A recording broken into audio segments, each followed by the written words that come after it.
an axe falls. Two women, an impoverished pawnbroker and her sister, lie dead in a St. Petersburg apartment. Was this a calculated, necessary strike for the greater good, or was it a catastrophic malfunction of the human mind? The killer is Rodion Romanovich Raskolnikov. He is a handsome, intelligent law student. He is sensitive enough to give his last coins to a starving family on the street, yet capable of counting the exact number of steps from his bedroom to his victim's door to execute a double homicide. His crime is a walking contradiction. He claims to have killed the pawnbroker for her money, to fund his education and become a benefactor to humanity. Yet he abandons the stolen loot under a rock without ever using a single coin. His act is aggressively overmotivated by grand, sweeping philosophies, but entirely undermotivated by practical, physical necessity. To understand how a compassionate student ends up slipping in warm blood, we have to look past the physical evidence of the crime scene.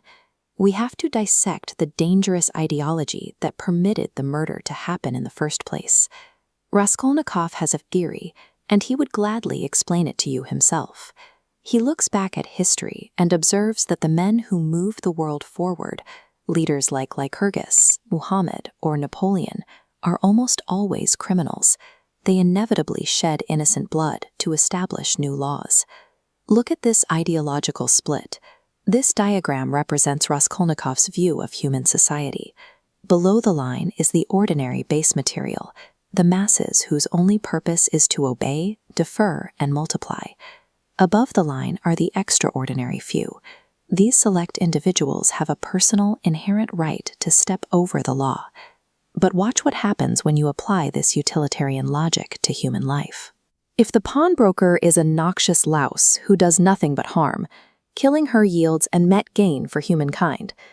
The victim is stripped of her humanity, reduced to a variable in a math equation, and the killer is reduced to a calculator. Yet beneath all this grand talk of human progress lies a terrifying, childish truth. Raskolnikov eventually admits he didn't kill to become a savior. He killed simply to find out if he was a louse like everyone else, or a human being. He needed to test if he had the power to dare, to step over his own conscience. When intellectual logic is used to completely sever an individual from morality, the result is not ultimate power. It is a terrifying detachment from reality itself.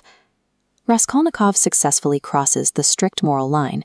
He achieves his desired existential freedom, but in doing so, he instantly severs his connection to the rest of the human race. This unmoored state quickly becomes an unbearable, crushing weight. He looks at the people who love him most, his devoted mother and sister, and feels a dreadful, unbridgeable gulf between them.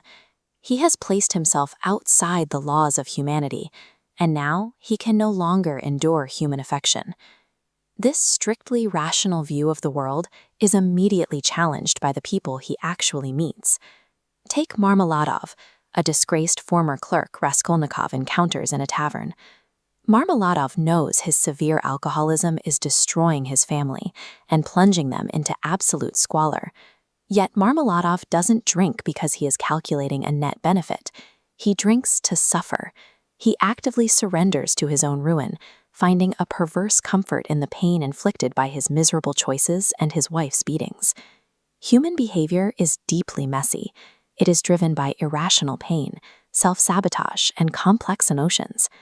Raskolnikov's perfectly calculated theory is entirely incompatible with how humans actually operate. Caught in this suffocating isolation, Raskolnikov is pulled apart by two completely opposing forces, both demanding his confession.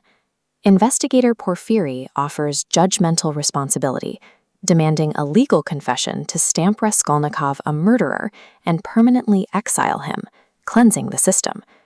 Conversely, Sonia, forced into prostitution to feed her family, represents healing responsibility. She demands spiritual submission, acknowledging his crime desecrated the earth itself. Sonia tells him to stand at the crossroads, bow down, kiss the earth, and say aloud to all the world, "I have done murder." She wants him to confess, not so he can be exiled, but so God will send him life again. She wants him to be permitted to re-enter the human race. Judgmental responsibility isolates the individual to protect the system. Healing responsibility takes the exact opposite approach. It requires the painful, messy work of shared suffering to repair the broken individual. Dostoyevsky is explicitly rejecting the cold logic of nihilism. He is tearing down the myth of the Superman who operates above the law. You cannot act like a sterile surgeon on society. An individual cannot stand outside the world, observe its flaws, and coldly cut out the rot. Doing so only destroys their own humanity in the process. Raskolnikov finally yields to Sonya's path. He turns himself in. He trades his crushing intellectual isolation for the physical imprisonment of a Siberian labor camp, choosing the brutal reality of punishment over the suffocating void of his own mind. This is the cure. We must accept our place within the broken world. We cannot float above it. We have to bear the burden of its flaws, and our own flaws, together. True freedom is never found by elevating yourself above the crowd, or retreating into isolated, flawless logic. It is only achieved through the empathy, the love, and the shared responsibility of the human experience.